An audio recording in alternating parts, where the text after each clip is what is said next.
Komponen sistem basis data seperti yang sudah kita bahas, database, data tersimpan secara terintegrasi dan dipakai secara bersama-sama atau sering kita sebut dengan multi-user.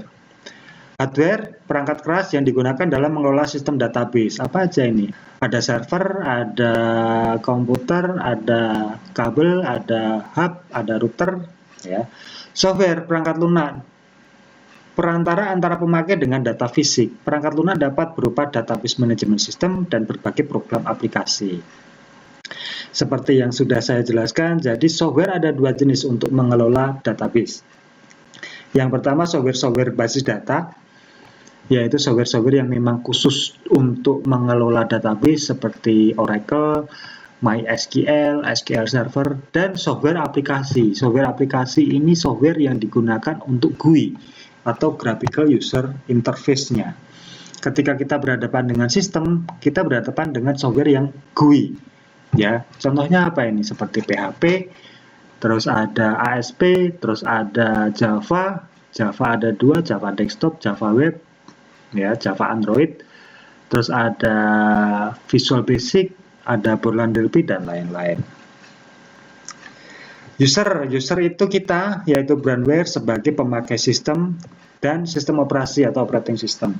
Operating system ini adalah software yang terdapat di komputer kita yang bisa digunakan untuk mengoperasikan software-software yang lain. Ya, kalau sistem operasi ini contohnya seperti Windows, ya, ada juga Unix, ada juga Linux. Next. Komponen lingkungan database. Ya, di sini ada komputer, user interface atau GUI atau graphical user interface, ya, berhubungan dengan program aplikasi, berhubungan dengan tool, berhubungan dengan database management system. Di sini ada software database, di sini ada repository. Ya, ini apa? Ini software. Oracle, SQL Server, MySQL, PostgreSQL. Ini apa? Ini program aplikasi. PHP, ASP, Java, Visual Basic, DLP. Di sini user interface. User interface ini disusun menggunakan program aplikasi ini. Ini tool, ya. Tool-tool yang digunakan untuk mengolah database management system. Ini software juga. Ya. Next. Tujuan desain perancangan RDBMS. Nah, ini udah mulai masuk teori perancangan RDBMS. Mencegah data, redundansi, dan inkonsistensi. Mempermudah dalam melakukan akses terhadap data. Jadi, kenapa kita merancang satu database management system? Ya, agar data ini tidak berulang-ulang. Yang pertama. Terus yang kedua, agar data ini konsisten. Ya. Mempermudah dalam melakukan akses terhadap data. Karena ketika kita merancang, di situ kita bisa menaruh fasilitas tambah data, fasilitas edit data, fasilitas hapus data, fasilitas cari data atau searching, ya. Mempertimbangkan data isolation, mencegah konkuren akses anomali, mempertimbangkan masalah keamanan data, mempertimbangkan masalah integritas. Jadi di sini keamanan data juga kita perhatikan. Bagaimana data itu tidak bisa dihack. Kalau misal terpaksa dihack, data itu tidak bisa langsung terbaca secara kasat mata. Nah, ini menggunakan teori enkripsi data. Ya. Kalau Anda yang belajar database secara mendalam, ada teori enkripsi. Jadi merubah data normal itu dienkrip sehingga data tersebut tidak bisa dibaca secara kasat mata. Ya. Jadi misal password saya misal cinta, yang masuk ke database itu tidak tulisan cinta gitu, tidak, tapi dia dirubah menjadi satu skrip-skrip yang tidak terbaca, ya, menjadi satu simbol-simbol yang tidak terbaca. Nah, ketika nanti di-load lagi ke database dan tampil ke form, itu ada fungsi namanya dekripsi. Dekripsi mengembalikan format file terenkript tadi menjadi bentuk yang normal. Ya, Anda browsing aja di Google. Teori enkripsi dan dekripsi ada di situ. Struktur database management system.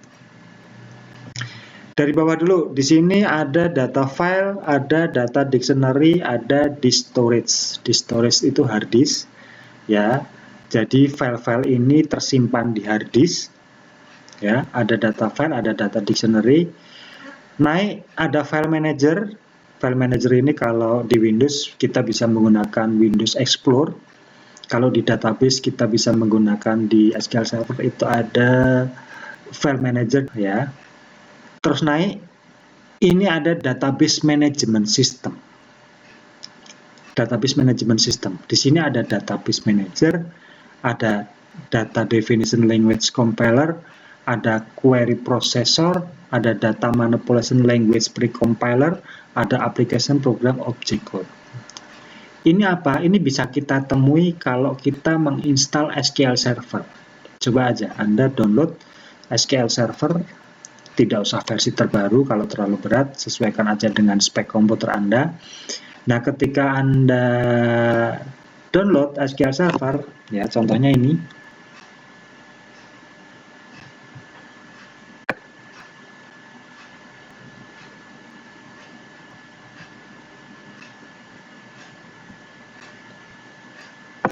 Nah, contohnya ini saya di sini punya dua, SQL Server 2008 dan SQL Server 2012.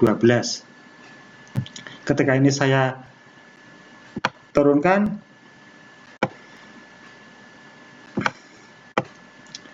di sini banyak tool, ada data profiler, ada data profile viewer dan seterusnya yang biasa kita gunakan untuk kerja, yaitu di sini ada SQL Server Management Studio. Ya, kalau ini kita klik, ya fasilitas-fasilitas ini ada di sini. Ya. Terus naik lagi application interface, naive user, application program, application programmer, query, database schema atau database administrator. Nah, di sini user. Ya, di sini user. Posisi Anda bisa sebagai database administrator, bisa sebagai programmer, bisa sebagai query programmer atau apa ini sophisticated user, atau bisa sebagai user biasa, ya. Kalau Anda sebagai database administrator atau DBA, Anda memegang ini, skema database. Kalau Anda sebagai programmer, Anda memegang ini, application program, Java, VB, Delphi. Kalau Anda sebagai sophisticated user, Anda memegang ini, query, ya.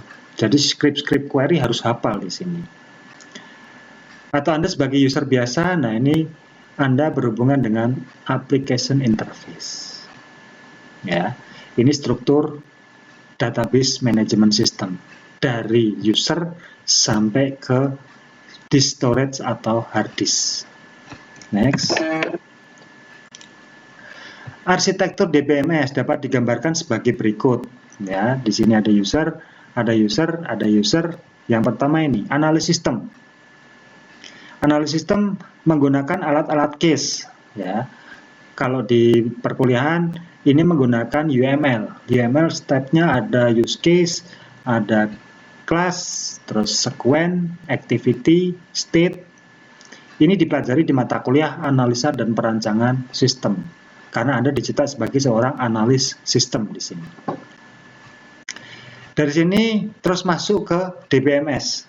Jadi seorang programmer dalam membuat aplikasi itu melihat tool ini. Seperti apa sih rule base-nya, ya? Seperti apa sih skenario sistemnya? Kalau Anda skripsi nanti di bab 3, ya, Anda membuat ini. Dan Anda harus pertahankan ini di depan penguji. Bagaimana skenario sistem yang Anda susun, ya. Programmer melihat ini, setelah programmer melihat ini, dia paham, lalu dia bisa membuat satu aplikasinya. Di sini ada DDL, Data Definition Language, ada Proprietary Language and Tool, ada DML, Data Manipulation Language. Di sini Database Engine, ya, masuk ke metadata atau user data. Setelah analis, lalu di sini ada programmer, ya, yang mengembangkan aplikasi. Di sini alat-alat pengembang aplikasi, contohnya software, Java, ya, atau PHP. Monitor transaction processing. Di sini melakukan proses pembuatan program. Ya. Setelah ini jadi, lalu di sini ada pengguna akhir.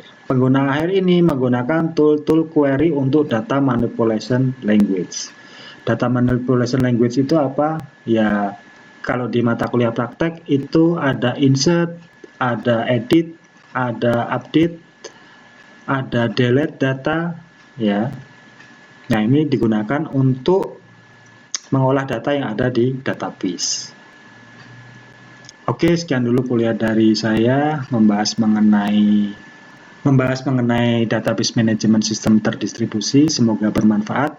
Semoga ada diskusi di sini. Silahkan ada komen di bawah. Untuk absensi online, silahkan Anda komen di bawah. Tetap terus jaga kesehatan. Jangan kemana-mana, belajar di rumah aja. Semoga kita terhindar dari virus corona. Oke, kuliah saya tutup. Billahi taufik wal hidayah. Wassalamualaikum warahmatullahi wabarakatuh.